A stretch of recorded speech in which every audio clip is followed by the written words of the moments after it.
My stepmom spent years acting like she owned everything, then she made one very expensive mistake. My mom died when I was 16.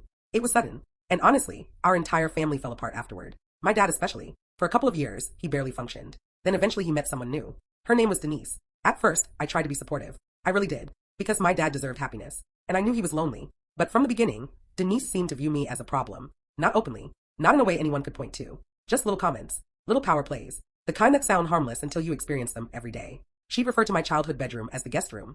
She'd move my things without asking. She'd constantly talk about starting fresh. And somehow, starting fresh always meant removing traces of my mom. Dad never noticed. Or maybe he didn't want to.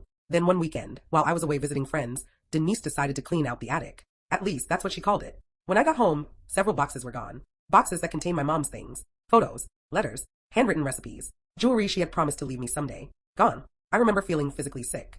I asked Denise where they were. And she casually said, "Oh, most of it looked like junk, so I donated it." Donated. 30 years of memories. Donated.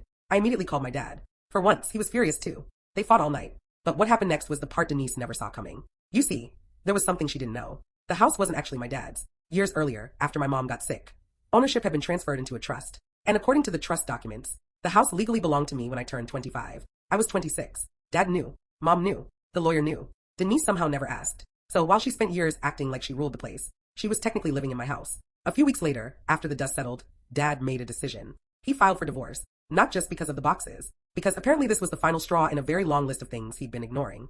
And when Denise realized she would have to move out, she completely lost it. She screamed that she deserved the house. That she'd spent years living there. That it was her home. And honestly, for the first time I answered. I said, "No, it was my mother's." And suddenly the room went very quiet. Because some people mistake access for ownership. And eventually, reality catches up.